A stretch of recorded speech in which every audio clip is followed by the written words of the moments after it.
Russia has the second largest coronavirus caseload in the world. The outbreak shows no sign of slowing, with an average 10,000 new infections reported every day.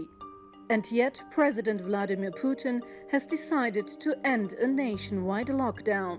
С завтрашнего дня, с 12 мая, Starting from May 12th, the national period of non-working days will be over across the country and for all sectors of the economy. But the fight against the pandemic is not over. The danger remains. The outbreak and its limitations dealt a major blow to the economy, affecting millions of our citizens.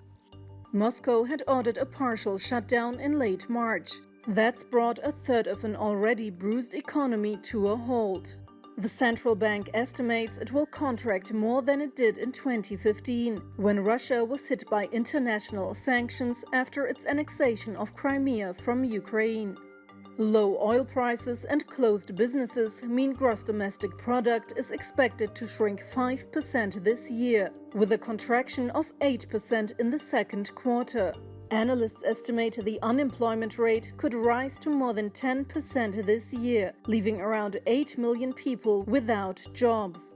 To cushion the blow, the government has released two stimulus packages worth $42 billion. A third is on its way. каждая российская семья Each Russian family in which there are children aged from 3 to 15 will be able to apply for a once-off grant and receive $136 for each child from June the 1st. 27 million Russian children will receive this assistance. Restrictions will be lifted gradually, with sectors such as construction, agriculture and energy being prioritized. But it's up to individual regions to decide on which measures to ease and which ones to keep in place. President Putin has ordered the government to draft a national recovery plan by June the 1st. Economists hope it will be large enough to counter the fallout from a virus that's hit the economy harder than sanctions. Sibel Karkus, TRT World. Well, for more on this, Lilit Gevorgyan joins us now from London. She's the principal economist for Russia and the Commonwealth Independent States at IHS Markit.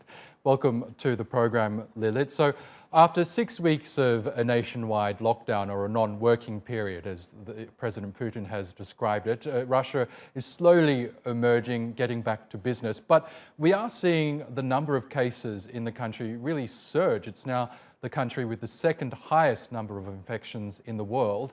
Is Russia ready to get back to business and reopen its economy? Well, as you said, it's a difficult choice, and it appears that the Russian authorities have decided that they cannot really continue with the current measures. As it said in previous report, they're not totally lifting the measures. It is just several sectors of the economy that will open up. And this is really reflecting the reality or the challenges that the Russian economy faces, meaning the unprecedented historic collapse in crude oil prices, as well as the shock, the supply shock, the demand shock that the country has found itself in the midst. So it's a difficult choice, but it appears that the Russian authorities have decided that continuing the current lockdown is not feasible. Yes, and even before the historic collapse in global oil prices and this current pandemic, the Russian economy wasn't in a great shape, was it? Can you describe to us what problems the economy was already facing? Well, indeed, they have been in and out of crisis since 2009, really. The recent crisis that they faced started in 2014, end of 2014, aggravated in 2015. 2016.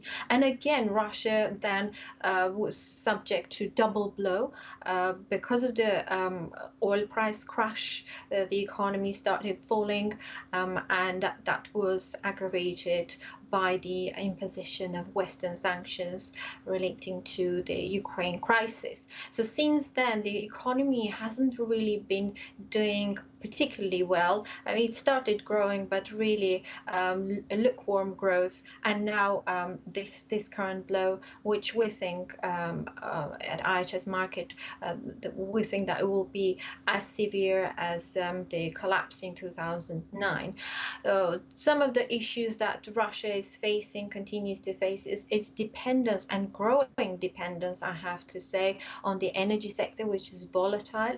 Secondly, it has been a capital outflow, capital flight, especially since the imposition of the Western sanctions, and really the need of modernization, need of investment that has been delaying or undermining Russia's growth potential.